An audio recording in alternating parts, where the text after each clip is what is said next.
सब कुछ इस दुनिया में एक नाटक चल रहा है। सब सुख दुख केवल कुछ ही समय के लिए आते हैं और चले जाते हैं।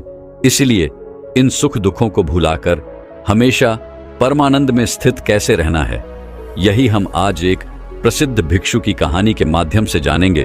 तो चलिए कहानी की शुरुआत करते हैं। दोस्तों, वैसे तो भगवान ने हम में से हर किसी को वो सब कुछ दिया है जो हमें मिलना चाहिए था, लेकिन हम में से कुछ लोग उसकी कदर करते हैं और कुछ लोग उसकी कद्र कभी नहीं कर पाते।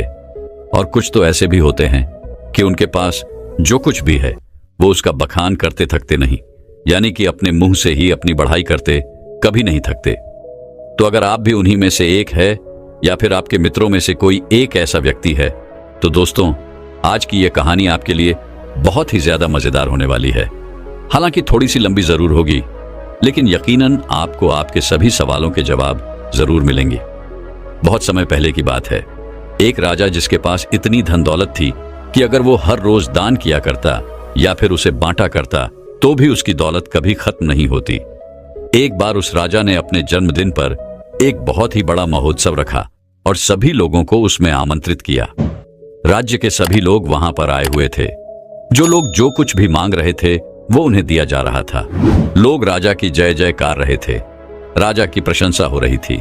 राज्य के सभी लोग कह रहे थे कि ऐसा राजा ना तो आज तक हुआ है और ना ही कभी होगा। यह सब सुन राजा भी मन ही मन बहुत खुश हो रहा था। वह फूले नहीं समा रहा था। तभी राजा ने अपने राज्य में आए हुए सभी लोगों से कहना शुरू कर दिया कि मेरे पास इतनी जमीन है कि मैं भी नहीं जानता और उसे कोई भी नाप नहीं सकता। मेरे पास एक ऐसा अभूतपूर्व है जिसमें कोई भी शत्रु कभी नहीं घुस सकता। मेरे पास इतनी धन और दौलत है कि अगर मैं उसे रोज लुटाना भी चाहूं तो वह कभी खत्म नहीं होगी, और मेरे बल के आगे कोई भी शत्रु अपने घुटने टेक देता है। राजा अपने बखान में लगा हुआ था। वह अपनी बढ़ाई कर ही रहा था कि तभी उस भीड़ में से एक फकीर साधु बाहर आया। उस साधु ने राजा से कहा, है राजन, तुम्हारे पास कुछ भी नहीं है, फिर तुम भला इतनी अपनी बढ़ाई क्यों कर रहे हो? मुझे तो लग रहा था कि मैं ही गरीब हूं, लेकिन तुम तो मुझसे भी ज्यादा गरीब निकले। इतने लोगों के सामने जब फकीर ने राजा से यह सब कहा तो राजा को क्रोध आ गया। राजा ने तुरंत ही उस फकीर को कारागार में डाल दिया। अगले दिन उस फकीर साधु को राज्यसभा में बुलाया गया और उस फकीर से राजा ने कहा, अब कहो तुम क्या कहना चाहते हो? इस पर वह फकीर साधु कहते हैं कि मुझे लगता था कि तुम्हारे पास धन दौलत ही नहीं है, लेकिन अब मुझे यह भी यकीन हो गया है कि तुम्हारे पास रत्ती भर दिमाग भी नहीं है। इस पर वह राजा और भी ज्यादा क्रोधित हो गया और उसने उस फकीर से कहा कि तुम हमारा अपमान कर रहे हो। हम चाहें तो तुम्हें अभी के अभी तुम्हें हम मृत्यु दंड दे सकते हैं।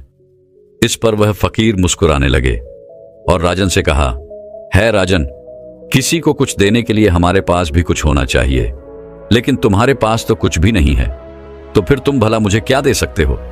फकीर की इस बात पर राजा को और भी ज्यादा क्रोध आ गया। राजा ने कहा, अगर मेरे पास कुछ नहीं है तो फिर बताओ तुम्हारे पास क्या है? तुम मुझे क्या दे सकते हो? इस पर वह फकीर मुस्कुराने लगा और कहा, है राजन, मेरे पास जो कुछ भी है वह तुम्हें दिखाई नहीं देगा, और जो तुम्हें दिखाई दे रहा है ऐसा मेरे पास कुछ नहीं है। इस पर वह राजन कहता है कि है फकीर, मैं समझ गया कि तुम्हारी दिक्कत क्या है। तुम्हारे पास कुछ भी नहीं है और तुम चाहते हो कि तुम्हारे पास धन हो, दौलत हो। तुम गरीब हो इसलिए तुम अमीर होना चाहते हो। तो ठीक है, तुम अपने घर चले जाओ और अब इसकी चिंता करना बिल्कुल छोड़ दो। राजा की इस बात को सुनने के बाद वह फकीर एक बार फिर मुस्कुराने लगा और मुस्कुराते मुस्कुराते वह अपने घर की ओर चल पड़ा। वह फकीर एक टूटी फूटी झोपड़ी में रहा करता था। जब तक वह फकीर अपनी उस झोपड़ी में पहुंचा तब तक राजा ने उस झोपड़ी में हीरे जवाहरात से भरे हुए कुछ थैले उस झोपड़ी में रखवा दिए। राजा मन ही मन यह सोच रहा था कि जैसे ही वह फकीर इतना धन देखेगा तो वह खुशी के मारे पागल हो जाएगा, और यह सब मैं अपनी आंखों से देखना चाहता हूं। इसीलिए राजा झोपड़ी के पास में ही छुपकर यह सब देखने लगा। कुछ देर बाद जब वह फकीर अपनी झोपड़ी में आया तो उसने देखा कि हर तरफ हीरे ही हीरे फैले हुए थे और उसके सोने के लिए भी कहीं पर जगह नहीं थी। इस पर उस फकीर ने उन थैलों को निकालकर अपनी झोपड़ी से बाहर फेंक दिया और अपने सोने के लिए जगह बनाई। उसमें से एक थैला जो बच गया था उसे अपने सर के यहां पर रखा और फिर उसी पर सो गया। राजा ये सब देखकर बड़ा ही आश्चर्यचकित था कि भला ये फकीर कहीं पागल तो नहीं है। इतने सारे धन के थैले रखे हुए थे, उसमें से उसने एक भी नहीं देखा। सारे के सारे थैले उठाकर उसने फेंक दिए, मानो वह धन की थैलियां हो ही ना, किसी ने कचरे की थैलियां वहां पर रख दी हों। ये सब राजा सोच ही रहा था कि तभी राजा के मन में एक और विचार आया। उसने सोचा कि लगता है फकीर कारगार में रहकर थक चुका था, उसे नींद आ रही थी, जिस वजह से उसने यह सारी थैलियां उठाकर बाहर फेंक दी। लेकिन जैसे ही वह उठेगा तो इन थैलों के अंदर जब इतना सारा ध्यान दिखेगा तो वह जरूर खुशी के मारे पागल हो जाएगा और जो कुछ भी थैले उसने बाहर फेंके हैं वह भी उठाकर वह अपनी झोपड़ी में ले जाएगा। अब राजा उस फकीर के उठने का इंतजार करने लगा। देखते ही देखते एक पैर बीत गया। वह फकीर नींद से उठा और उसने देखा कि आसपास जो भी थैलियां बची हुई थी उसे भी उठाकर उसने बाहर फेंक दिया और साथ ही साथ वह यह भी कह रहा था कि यहां पर किसने इतना सारा कूड़ा कचरा डाल दिया है। उस फकीर ने अपने झोपड़ी की साफ सफाई की और फिर बाहर आगे की ओर चल पड़ा। यह सब देख राजा बड़ा ही आश्चर्यचकित था। वह सोच रहा था कि लगता है शायद इसे धन की आवश्यकता नहीं है, इसे कुछ और ही चाहिए जिसके पीछे इस दुनिया के अधिकांश लोग पागल हैं और वो सबको चाहिए। राजा ने उस फकीर के आने से पहले उसकी भी व्यवस्था उस झोपड़ी में करवा दी और फिर फकीर के आने का इंतजार करने लग गया। कुछ समय बाद जब वह फकीर वापस आया, अपनी कुटिया में अंदर की ओर प्रवेश किया तो उसने देखा कि कुछ लड़कियां फकीर का इंतजार कर रही थीं, जो बिल्कुल जवान थीं, जिनके अंदर यौवन कूट कूट कर भरा हुआ था। वे सभी अपनी अदाओं से उस फकीर को लुभाने की कोशिश करने लगी। तभी फकीर ने उन सब की तरफ ध्यान से देखा और कहा, बेटियों, तुम सब यहां पर आए हो तो खाना खाकर जाना, मैं सभी के लिए खाना बनाता हूं। उन फकीर ने सभी के लिए भोजन बनाया और सभी को भोजन भी खिलाया। वहां पर उपस्थित जितनी भी लड़कियां थीं, अब उनके पास कहने के लिए कुछ नहीं रहा था। तभी उन फकीर ने कहा कि हमारा मन साफ होना चाहिए, तन से कुछ नहीं होता, और हमारा मन तब साफ होगा जब हमारा मन स्थिर होगा। मन की चंचलता हमें लूट लेती है, हम भटकते हैं और सिर्फ भटकते ही रह जाते हैं।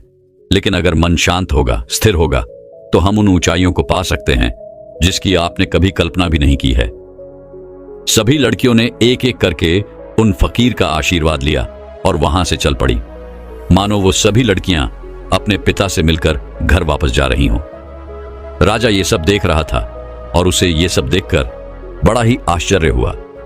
राजा एक बार फिर से सोच में पड़ गया कि आखिर इस फकीर को क्या चाहिए। इसने धन नहीं लिया, इसने उन स्त्रियों को भी खाना खिलाकर भेज दिया, तो फिर ऐसी कौन सी चीज है जो इस फकीर को खुश कर सकती है, जो इस फकीर को चाहिए। बहुत देर सोच विचार करने के बाद राजा के मन में एक और नया विचार आया और वह सोचने लगा कि एक ऐसी चीज है जिसके लिए लोग परेशान रहते हैं, जिसके लिए लोग षड्यंत्र भी रचते हैं और जिंदगी भर इसे पाने की कल्पना करते रहते हैं, लेकिन यह सबके भाग्य में नहीं होता। यह सब सोच विचार करने के बाद राजा फकीर की झोपड़ी में चला गया। फकीर ने जैसे ही राजा को देखा, उसने राजा से कहा, है राजन, आइए, आपका स्वागत है। इस पर राजा ने कहा कि मैं आज आपको एक उपहार भेंट करने आया हूं, और यह उपहार ऐसी चीज है जो सबके भाग्य में नहीं होती, ये कुछ ही लोगों को मिल पाता है।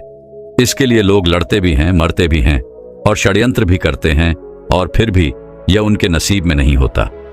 राजा ने अपना मुकुट निकाला और उस फकीर के सर पर रख दिया और कहा कि आज से आप इस राज्य के राजा हैं।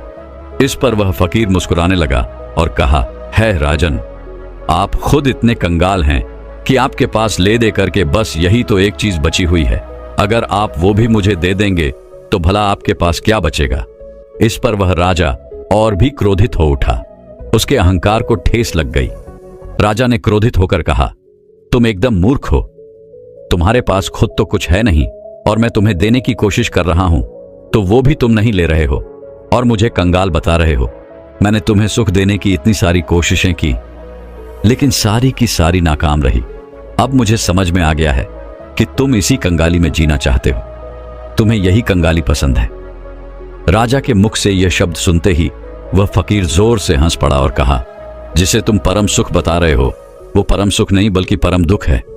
तुम बता रहे हो कि तुम्हारे पास इतनी जमीन है कि कोई नाप नहीं सकता, इतना पैसा है कि अगर तुम बांटते रहो तो भी ये कभी खत्म नहीं होने वाला, और तुम ये भी कहते हो कि तुम्हारे बल के आगे शत्रु अपनी हार मान लेते हैं, अपने घुटने एक देते हैं। लेकिन राजन, तुम यह भूल चुके हो कि यह कभी किसी का नहीं हुआ, यह तुम्हारा भी नहीं होगा। आज तुम्हारे पास है तो ये कल किसी और का होगा और उसके बाद किसी और का। यही प्रक्रिया निरंतर चलती रहेगी। इसीलिए मैं तुम्हें कंगाल बता रहा हूं। इस पर वह राजा फकीर से कहता है, फिर तुम क्या चाहते हो? मैं तुम्हारी तरह बन जाऊं, तुम्हारी तरह यह गंदे कपड़े पहनूं, तुम्हारी तरह कटोरा लेकर दर दर भटकता रहूं, भीख मांगता रहूं? क्या तुम्हें यही चाहिए? क्या तुम इसी को अमीरी कहते हो? अब की बार फकीर ने राजा से कहा, है राजन, धन दौलत, राजपाट और व्यापार यह हम सभी करते हैं और हम सभी को करना भी चाहिए, पर यह याद रखना चाहिए कि यह हमारे लिए है, हम इनके लिए नहीं। जिस दिन हम इनके लिए हो जाएंगे उस दिन हमारे जीवन में कोई भी मकसद नहीं बचेगा। हम केवल धन कमाना चाहेंगे, अधिक से अधिक धन, लोगों को मारकर, लोगों को गिराकर अपनी सत्ता बढ़ाना, लोगों की जिंदगियों से खेलना, बस यही सब मकसद रह जाता है। और जब ऐसा होता है तो सब कुछ गड़बड़ हो जाता है, कुछ भी सही नहीं रहता, क्योंकि जो कुछ भी तुम बटोर रहे हो ये तुम भूल चुके हो कि एक दिन ऐसा आएगा जब यह सब कुछ तुम्हें छोड़ना होगा और यह सब कुछ यही रह जाएगा। और उस दिन तुम्हें यह एहसास भी होगा कि जो कुछ भी तुमने कमाया था वो तुम्हारे किसी काम का नहीं, और फिर तुम अपने आप को गरीब ही महसूस करोगे। इस दुनिया में हर एक चीज हम मनुष्यों के उपयोग के लिए बनाई गई थी, लेकिन जैसे जैसे हम उन चीजों का उपयोग करने लग जाते हैं हमारे मन में एक भ्रम सा पैदा हो जाता है कि ये सारी चीजें हमारी हैं, और हम इसके मालिक बनने की कोशिश करने लग जाते हैं, और हमें ऐसा लगने लगता है कि हमारे पास ही सब कुछ है, और हम अपने बड़े बड़े बखान भी करते हैं। और ऐसे भ्रम पालना अच्छी बात नहीं, जैसे कि तुम्हें हो गया है राजन। फकीर की इन बातों को सुनने के बाद राजा उन फकीर से कहता है कि ऐसी बातें तो कोई दरिद्र फकीर ही कह सकता है, क्योंकि उसके पास तो कुछ भी नहीं है। वो गरीब है और गरीबी में ही जिएगा और गरीबी में ही अपनी अंतिम सांसें लेगा। राजा की इस बात को सुनते ही वह फकीर एक बार फिर से जोर से हंस पड़ा और कहा, है राजन, तुम्हारे पिताजी इस समय मृत्युशैया पर लेटे हुए हैं, जाओ और उनसे पूछो कि उन्होंने अब तक क्या कमाया है। उस फकीर की बात को सुनने के बाद वो राजा तुरंत ही अपने महल लौट गया और अपने पिता के पास गया।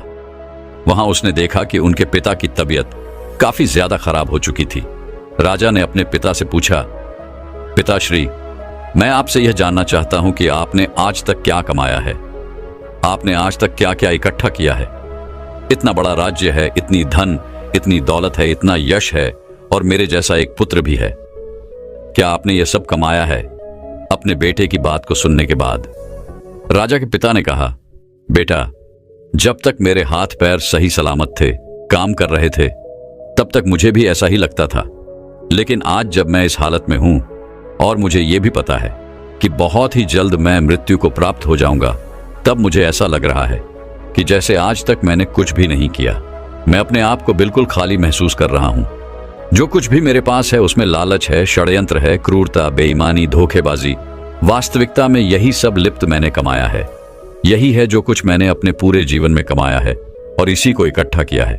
इसके अलावा और मेरे पास कुछ भी नहीं है, और ना ही इसके अलावा मेरे साथ कुछ और जाने वाला है। आज मुझे खुद पर हंसी आ रही है। इस महल में मेरे साथ कितने ही ऐसे लोग थे जिन्हें मैं अपना कहता था, जिनसे मेरा लगाव था, लेकिन आज वह मेरे साथ नहीं है। यहां तक कि तुम भी मेरे साथ नहीं हो। इतना बड़ा मूर्ख और कौन हो सकता है? पिता के मुख से यह सारी बातें सुनकर राजा के मन को बड़ी ही ठेस लगी। उसे बड़ी तकलीफ हुई। वह तुरंत ही उन फकीर के पास वापस लौटा और उन फकीर से कहने लगा कि जो तुम कहते थे वो बिल्कुल सही है। तुम कह रहे थे कि मैं कंगाल हूं, मैं गरीब हूं और मेरे पास देने के लिए कुछ भी नहीं है। तुम बिल्कुल सही कह रहे हो, लेकिन मैं अमीर बनना चाहता हूं और मैं अपनी अमीरी लोगों में बांटना चाहता हूं। तो यह मैं कैसे कर सकता हूं ताकि मैं अपने अंतिम समय पर यह ना कह पाऊं कि मेरे पास कुछ भी नहीं है। राजा की इन बातों को सुनने के बाद फकीर ने राजा से कहा कि तुम्हारे पास जो कुछ भी है, धन, दौलत, वैभव, इन सभी को सही ढंग से उपयोग करो और तुम अमीर हो जाओगे। अगर तुम सही उद्देश्य के साथ अपने कार्य को करते रहोगे तो उसका फल भी तुम्हें अच्छा ही मिलेगा। इस पर वह राजन फकीर से कहता है कि आखिर इसमें सही क्या है, यह आप ही मुझे बताइए। राजा की इस सवाल का जवाब देते हुए फकीर कहते हैं कि धन कमाओ और धन के मालिक बनो, लेकिन याद रखना कि कभी भी धन को अपना मालिक मत बनने देना। तुम राजा हो तो राजा के अपने कार्य को भी पूरा करो, प्रजा का ख्याल रखो, लेकिन प्रजा को लूट कर अपना धन, अपना वैभव मत बढ़ाओ। अपनी प्रशंसा खुद मत करो, ऐसे कार्य करो जिससे लोग तुम्हारी प्रशंसा करें, और जिस दिन लोग तुम्हारी प्रशंसा करना शुरू कर देंगे उस दिन समझ जाना कि तुमने अपने जीवन में कुछ अच्छा कमाया है जो तुम्हारे साथ जा सकता है। इस संसार में सभी भौतिक चीजों से अपने आप को जोड़ना छोड़ दो, क्योंकि ये सारी चीजें नश्वर हैं और यहीं पर रह जाएंगी, जैसे कि तुम भी नश्वर ही हो। तुम आए तो अकेले ही थे, लेकिन तुम अपने साथ अपने कर्म लेकर जाओगे। ये अच्छे हो सकते हैं या फिर बुरे, इससे तुम्हारा पीछा नहीं छूटने वाला। राजा को सारी बातें समझ में आ चुकी थीं। राजा ने फकीर को धन्यवाद कहा, उन्हें प्रणाम किया और वापस अपने महल की ओर चल पड़ा। जैसा उसे फकीर ने कहा था, राजा बिल्कुल वैसे ही करने लगा। न तो उसने उसके बाद से कभी धन बांटा था, न ही बेवजह किसी को दंड दिया, और न ही बेवजह उसने अपने पड़ोसी देशों पर चढ़ाई करके उन्हें जीतने की कोशिश की। लेकिन उसने इस सीख के बाद अपने राज्य के लोगों को इतना मजबूत बना दिया कि उन्हें किसी से भी धन मांगने की कभी कोई जरूरत ना पड़े। कोई इतना गरीब ना हो कि उसके लिए 2 वक्त की रोटी ना मिल पाए, पहनने के लिए अच्छे अच्छे कपड़े हों, अच्छा घर हो, छत हो। इन सभी चीजों पर राजा ने बखूबी काम किया। 2 राज्य के युद्ध के बीच में सिपाहियों की बेवजह जान जाया करती थी, इसलिए राजा ने युद्ध करना भी बंद कर दिया। केवल अपने लोगों की रक्षा करने के लिए वह युद्ध में उतरा करता था। एक भयंकर युद्ध के दौरान वह राजा अपने एक सिपाही की जान बचाते हुए घायल हो गया था। राजा वह युद्ध तो जीत गया, लेकिन उसकी जान पर बन आई। राजा अपनी आखिरी सांसें ले रहा था। उस समय राजा के चेहरे पर मुस्कान थी। वह जोर से हंसा और कहने लगा, है फकीर, तेरा धन्यवाद कि मेरे लिए लोग इतना आंसू बहा रहे हैं, मेरी प्रशंसा कर रहे हैं और मेरी फिक्र भी कर रहे हैं। मैंने इतना कुछ कमा लिया है कि लगता है मैंने कुछ नहीं कमाया। मैं खाली हाथ आया था और खाली हाथ ही जा रहा हूं। ना मेरे पास कुछ अच्छा है और ना ही कुछ बुरा। तभी अचानक वह फकीर राजा के पास आया और राजा से कहने लगा, अरे इतनी क्या जल्दी है, अभी तो तुम्हें और शासन करना है। उस फकीर ने अपनी पोटली से एक औषधि निकाली और राजा को पिला दी। देखते ही देखते वह राजा बहुत ही जल्दी फिर से स्वस्थ हो गया, और जैसे ही वह पूरी तरह से स्वस्थ हुआ, वह वापस उस फकीर से मिलने उसी झोपड़ी में चला गया। लेकिन जब वो वहां गया तो बिल्कुल भी हैरान रह गया, क्योंकि वहां पर कोई फकीर नहीं था। वह फकीर कहां गया, ये किसी को नहीं पता। दोस्तों, कुछ इसी प्रकार हम अपना जीवन सिर्फ धन कमाने में लगा देते हैं। जीवन भर हम उस धन को कमाते हैं जो धन हमारे किसी काम का नहीं। हम ऐसी ही चीजें इकट्ठा करते रहते हैं, और आखिर में अंतिम समय आने पर हमें यह एहसास होता है कि हमने सब कुछ कमाकर भी कुछ नहीं कमाया, और हमारे साथ सिर्फ हमारे कर्म ही रह जाते हैं। तो दोस्तों, चलिए अब अपनी नींद को पूरी तरह से योग निद्रा के माध्यम से ध्यान में कैसे परिवर्तित करना है, और ब्रह्मचर्य में सुबह जल्दी उठने की आदत कैसे लगानी है, इस विषय पर अगली कहानी की शुरुआत करते हैं। दोस्तों, कहते हैं जिन लोगों की नींद मृत्यु के समान शांत और स्थिर हो जाए, उन लोगों का हर सुबह एक नया जन्म होता है। इसका अर्थ यह हुआ कि जिस प्रकार ऋतु के समय हमारी सांसें एकदम से थम सी जाती है, उसी प्रकार नींद में अगर हमारी सांसें इतनी धीमी रफ्तार से चलेंगी जिसका किसी को पता ना चले कि हम सांसें ले रहे हैं या नहीं, तो यह समझ जाइएगा कि आप योग निद्रा में हैं। योग निद्रा का अर्थ यह हुआ कि आपकी नींद ही आपके लिए ध्यान बन चुकी है, और यदि एक बार आप योग निद्रा में पहुंच गए तो आपको ब्रह्म मुहूर्त में जागृत होने का प्रयास कभी नहीं करना पड़ेगा, क्योंकि एक साधारण व्यक्ति की नींद 8 घंटों की होती है, और वहीं पर जो व्यक्ति योग निद्रा में होता है उसकी नींद केवल 4 से 5 घंटों की ही होती है। इसी कारण यदि आप योग निद्रा में होंगे तो आपका अपना शरीर ब्रह्म मुहूर्त में बिस्तर छोड़ देगा। यदि आप भी अपनी नींद को योग निद्रा की नींद बनाना चाहते हैं, अपने आप को ब्रह्म मुहूर्त में उठाना चाहते हैं, तो इसके लिए आपको एक बात समझनी बहुत जरूरी है, और वह यह है कि अपने शरीर के साथ जबरदस्ती हमें नहीं करनी चाहिए। अगर आप जबरदस्ती करके किसी तरह से तरह तरह के उपकरणों का इस्तेमाल करके यदि आप ब्रह्म मुहूर्त में उठ भी जाते हैं, तो आपकी नींद पूरी नहीं होगी। आपका शरीर थका हुआ होगा और आपका ध्यान भी पूरी तरह नहीं लग पाएगा। इसलिए यदि आप किसी तरह से ब्रह्म मुहूर्त में जबरदस्ती उठ भी जाते हैं, तो आप ब्रह्म मुहूर्त की उस समय का, उस ऊर्जा का भरपूर उपयोग नहीं कर पाएंगे। और वहीं पर यदि आपकी आंखें खुद ब खुद ब्रह्म मुहूर्त के समय पर खुल जाती हैं, तो आप सुबह के ध्यान में गहरे उतर सकते हैं, ब्रह्म मुहूर्त की उस ऊर्जा का भरपूर उपयोग कर सकते हैं। लेकिन वहीं पर यदि हम जबरदस्ती करके किसी तरह से ब्रह्म मुहूर्त में उठ भी जाते हैं, तो इसका अर्थ यह है कि हमने अपने शरीर को तनाव दिया है, जबरदस्ती हमने उसे उठाया है, जिस कारण हमारा पूरा दिन तनाव में ही बीतेगा। हम दिन भर थका हुआ महसूस करेंगे, हारा हुआ महसूस करेंगे, और हमारा मन भी किसी कार्य में नहीं लग पाएगा। यदि आप वास्तव में ब्रह्म मुहूर्त में उठना चाहते हैं, तो इसकी तैयारी आपको पिछली रात को ही करनी होगी। जैसे कि मान लीजिए आप रोज रात को 8 बजे तक खाना खा लेते हैं, तो उसके बाद 9 बजे तक आप सोने की तैयारी कर लीजिए। आपको यह समय निश्चित रखना होगा। नियमित तौर पर आपको हर रोज 9 बजे ही सोना होगा। 9 बजे आपको अपने बिस्तर पर पहुंच जाना है, शांत होकर स्थिर होकर सो जाना है। और एक बात और याद है, जब आप इस अवस्था में होंगे तब आपके मन में किसी प्रकार के कोई विचार नहीं होने चाहिए, जैसे कि आज मैंने यह काम नहीं किया, आज मैंने वह काम नहीं किया। यदि मैंने इस कार्य को आज कर लिया होता तो कल मेरे ऊपर इतना दबाव ना होता। आपके दिन भर के सारे काम दिन भर में छूट जाने चाहिए। यदि आप व्यापार करते हैं तो आपके व्यापार के सारे काम वहीं रह जाने चाहिए। इस स्थिति के दौरान आपके मन में ऐसे कोई विचार नहीं होने चाहिए जिससे आप और आपकी नींद पर प्रभाव पड़े। फिर चाहे वह कार्य आपके लिए कितना भी जरूरी क्यों ना हो, फिर चाहे वह विचार ही आपके लिए कितना भी जरूरी क्यों ना हो, क्योंकि एक अच्छी नींद देना अति आवश्यक होता है, जिससे हमारा शरीर ऊर्जावान बना रहता है, ताकतवर बना रहता है।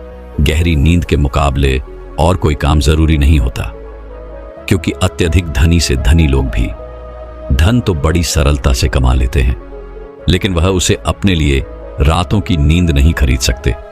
और यदि मान लीजिए आपने 9 बजे का समय तय कर लिया है, क्या आपको ठीक इसी समय पर सोना है, तो इसके लिए आपको करीबन 2 घंटे पहले से ही इसकी तैयारी शुरू कर देनी चाहिए।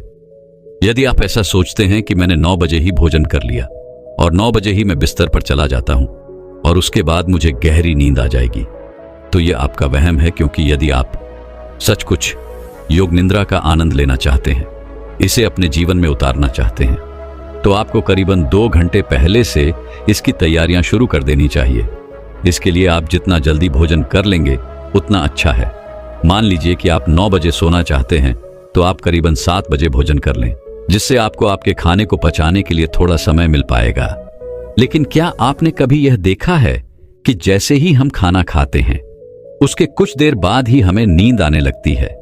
ऐसा इसलिए होता है क्योंकि हमारा शरीर उस खाने को पचाने के लिए अपनी पूरी ऊर्जा लगाने के लिए तैयार हो जाता है, और ऐसे समय पर हम थकावट महसूस करते हैं और हमें नींद आने लगती है।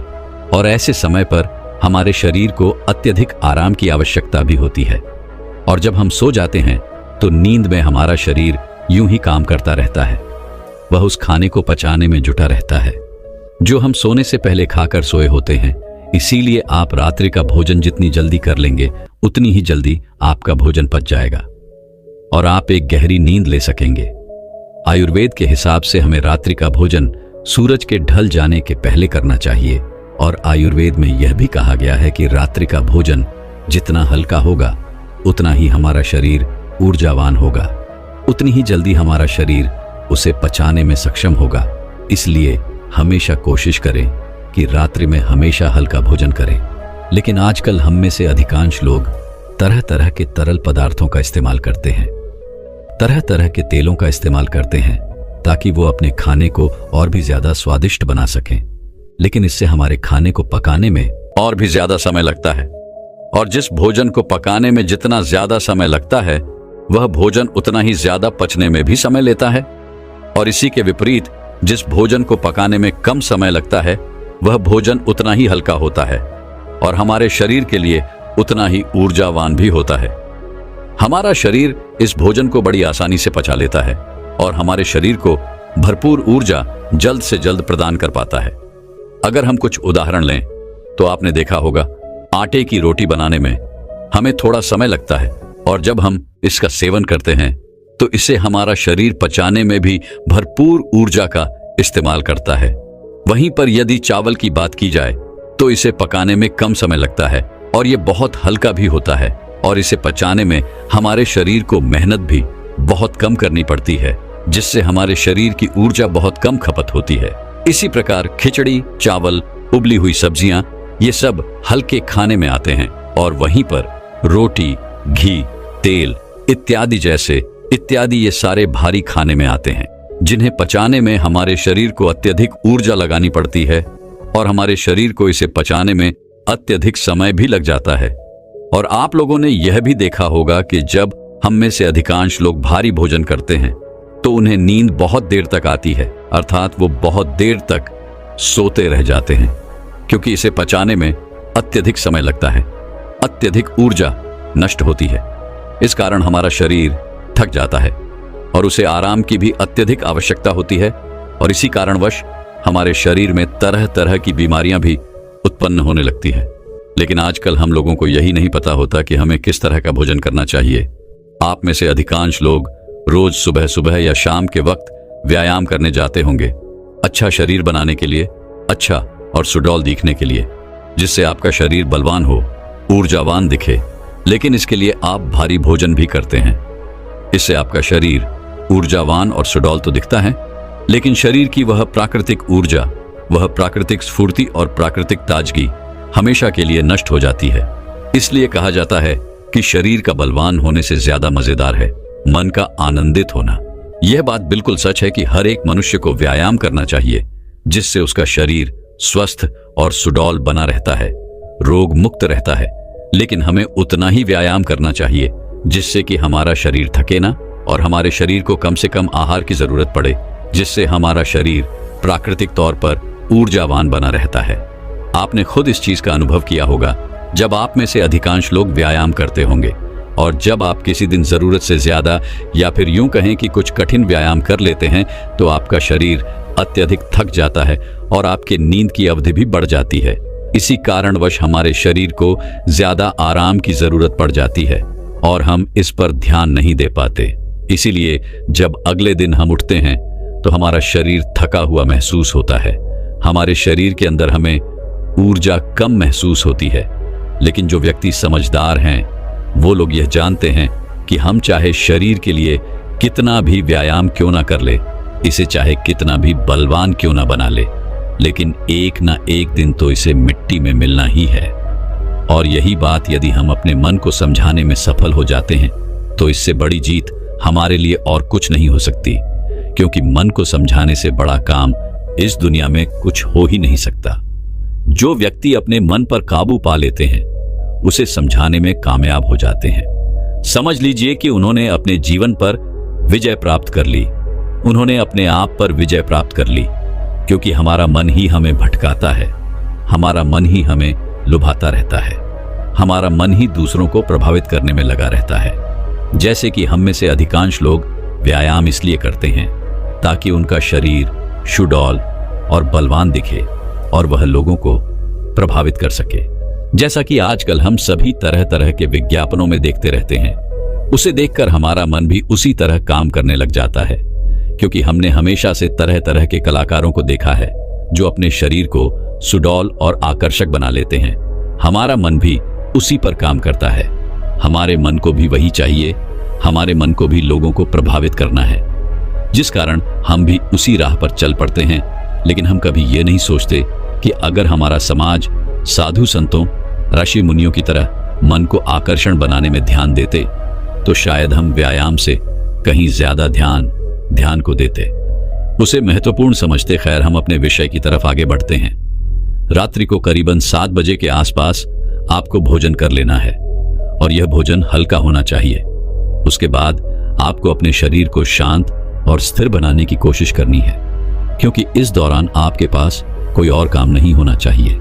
7 बजे के पहले पहले आपको आपके सारे काम निपटा लेने हैं, फिर चाहे वह दफ्तर क्यों या व्यापार के या फिर मन में कोई उथल पुथल, इन चीजों को पूरी तरह से बंद कर देना है।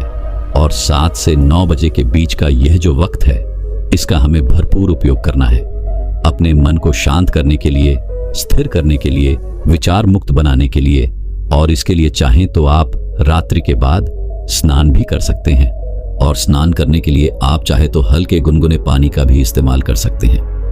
और स्नान करते वक्त आपके मन में तरह तरह के विचार उत्पन्न होंगे, और इस समय पर आपको केवल इन्हीं विचारों पर ध्यान देना है, जैसे कि आज जो भी थकान हुई है, मेरा शरीर जितना भी थका हुआ है, जो भी मैंने आज काम किया है, जो भी मैंने किसी से ईर्ष्या की है, नफरत की है, घृणा की है, वह सारी चिंताएं, वह सारी परेशानियां इस पानी के साथ धुल रही है, और मेरा मन एकदम खाली, शांत और निर्मल हो रहा है। यदि आप ऐसा भाव स्नान करते वक्त मन में रखते हैं तो आपका मन शांत होने लगेगा और आप अपने आप को स्थिर करने में भी धीरे धीरे कामयाब हो ही जाएंगे। जब आप रोज रोज एक ही अभ्यास लगातार करते रहेंगे तो इसका परिणाम भी आपको उतना ही जल्दी मिलेगा। और स्नान करने के बाद कोशिश कीजिए कि आपका ध्यान किसी और पर ना जाए। एकदम शांत रहिए। जो भी आपने आज किया है, जो भी वस्तुएं आपने देखी हैं, सोची हैं, सुनी हैं, उन्हें वहीं पर छोड़ दीजिए, क्योंकि वह सारी चीजें आपको अगले दिन फिर वहीं पर मिल जाएंगी। और उसके बाद अपने कक्ष की ओर आगे बढ़े। अपने कक्ष में जो भी सुगंध आपको पसंद हो उसका इस्तेमाल करें। हो सकता है या कोई धूप बत्ती हो या फिर कोई परफ्यूम, आप इसका इस्तेमाल कर सकते हैं। उसके बाद अपने कमरे की रोशनी को धीमा कर दीजिए और मन को शांत करने के लिए, स्थिर करने के लिए कोई शांत संगीत लगाकर उसे ध्यानपूर्वक सुन सकते हैं। और उसके बाद आप बिस्तर पर लेट जाइए और किसी प्रकार के उपकरणों का इस्तेमाल ना करें। बस सोते वक्त अपने मन में अपने आप से कहिए कि मुझे ब्रह्म मुहूर्त में उठना है, और इसे आपको बड़े ही ध्यानपूर्वक कहना है। आपका पूरा ध्यान केवल इन्हीं शब्दों पर होना चाहिए। यदि आप सुबह 4 बजे उठना चाहते हैं तो आप कह सकते हैं कि मुझे कल सुबह 4 बजे उठना है। हे प्रभु, मेरी इसमें मदद कीजिएगा, मुझे अगली सुबह 4 बजे उठा दीजिएगा, क्योंकि आप ही इस सृष्टि के कर्ता धर्ता है। इसलिए मैं आपके भरोसे एक गहरी नींद लेने जा रहा हूं, और मुझे पूरी उम्मीद है कि आप मुझे कल सुबह 4 बजे अवश्य जगा देंगे। अपने मन में यह भाव बनाए रखें और इसी भाव के साथ आप गहरी नींद में चले जाएं। आपको ऐसा पूरे 21 दिनों तक करना होगा। उसके बाद आप खुद ही एहसास कर पाएंगे कि जब आप नींद में थे तब भी आपको आपके आसपास क्या हो रहा है। इन सब का ज्ञान था। आप नींद में भी जगे हुए थे और अब आपका जागरण पूर्ण हुआ और अब आप योग निद्रा में प्रविष्ट हो चुके हैं।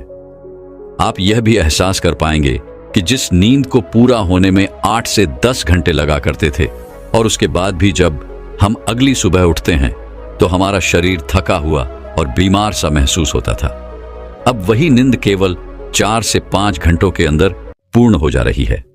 और आपके शरीर में भी एक अलग ऊर्जा है, अलग शक्ति है। आपका मन भी स्फूर्ति से भरा हुआ है और आपका मन भी सभी कार्यों में बड़ी सरलता से और सहजता से लगने लगा है। और ऐसा इसलिए हो पाता है क्योंकि यह नींद आपकी वास्तविक नींद है। पहली जो नींद आप सो रहे थे उसमें आपके मन में तरह तरह के विचार रहते थे, तरह तरह के आपको सपने दिखाई पड़ते थे। आपका मन, आपका मस्तिष्क पूरी रात्रि भर काम करता रहता था। आपका शरीर आपके भोजन को पचाने के लिए कार्य करता रहता था, जिससे आपकी ऊर्जा नष्ट होती रहती थी। इसी कारणवश जब आप उस नींद से उठते थे तब भी आपका शरीर उसी प्रकार थका हुआ, हारा हुआ और कमजोर दिखाई पड़ता था। लेकिन जब आप इस प्रक्रिया का इस्तेमाल करेंगे तो उसके बाद ना तो आपके मन में कोई विचार होंगे, ना ही आपका शरीर थका हुआ होगा, और ना ही आपके शरीर को किसी प्रकार के किसी क्रिया को करने की कोई आवश्यकता पड़ेगी। आपका मन, आपका दिमाग पूरी तरह से शांत होगा, और जब आप अगली सुबह उठेंगे तो आपका शरीर पूरी तरह से ऊर्जावान बना रहेगा। आप किसी भी कार्य को पूरे मन और लगन के साथ पूरा करेंगे। ना ही आपको आलस्य आएगा और ना ही आप थकेंगे और ना ही आपको पूरे दिन पर किसी प्रकार का कोई तनाव महसूस होगा। आपका पूरा दिन तरोताजी से भरा हुआ रहेगा। आपके लिए एक नए दिन की शुरुआत होगी। आप हर काम में आनंद लेंगे। योग निद्रा में पहुंचने के बाद आपका ध्यान करना भी अत्यधिक सरल हो जाता है। आप बहुत जल्दी ही गहरे ध्यान में उतर जाते हैं। रात को योग निद्रा लेने के बाद ब्रह्म मुहूर्त में किया गया ध्यान सबसे लाभकारी होता है। इसलिए जब भी आप योग निद्रा से उठें तो कोशिश कीजिएगा कि कम से कम 1 घंटा आप ध्यान के लिए अवश्य निकालें। ध्यान ही वह मार्ग है जिससे आप उस असीम शक्ति को समझ पाएंगे, उसे पहचान पाएंगे, उस विराट रूप को देख पाएंगे। आप उसे देख पाएंगे जो इस कण कण में बसा हुआ है। आप वह सब कुछ देख पाएंगे, समझ पाएंगे जो आज तक इन शास्त्रों में लिखा गया है। इन शास्त्रों का निचोड़ अब आपको ज्ञात हो जाएगा, जो आज तक यह आर्ष मुनि हमें सिखाते रहे हैं, जिस पर पूरा अध्यात्म टिका हुआ है। हमारे शास्त्र, वेद और ज्ञान ये सब कोई पढ़ने या रटने की चीजें नहीं है। ये तो अनुभव है। इसका हमें अनुभव ही करना चाहिए। यदि आप इसे रटने का प्रयास करते हैं तो आप कुछ नहीं हासिल कर सकते। इसका आपके जीवन पर कुछ असर नहीं होगा। ये ज्ञान केवल आपके मस्तिष्क के ऊपरी भाग और मन के ऊपरी भाग पर ही रहेगा। यह कभी आपके मन को प्रभावित नहीं कर सकेगा, जिस कारण यह हमारे मन में एक तनाव पैदा करेगा, जिससे हमारे जीवन में भी तनाव उत्पन्न होने लगेगा। लेकिन यदि आप इन चीजों का अनुभव करते हैं तो यही ज्ञान, यही वेद, यही शास्त्र आपके लिए आनंद का कार्य करेंगे। आपको हर जगह आनंद की अनुभूति होगी। आप केवल हर जगह वास्तविकता को देख पाएंगे, सत्य को समझ पाएंगे, सत्य को जान पाएंगे और आपका जीवन भी सरल और सूक्ष्म होने लगेगा। दोस्तों, मैं उम्मीद करता हूं कि यह कहानी सुनने से आपके जीवन में अच्छे बदलाव आए होंगे। आपको इस वीडियो से क्या सीखने मिला, ये कमेंट करके जरूर बताएं और अपने परिवार, दोस्तों या आपके करीबी इंसान के साथ ये कहानी शेयर करके उन्हें भी इस ज्ञान से परिचित करवाएं। बाकी अगर आपको यह वीडियो दिल से अच्छी लगी हो तभी इस वीडियो को लाइक कर देना और आपने अब तक इस चैनल को सब्सक्राइब न किया हो तो चैनल को सब्सक्राइब भी जरूर कर देना।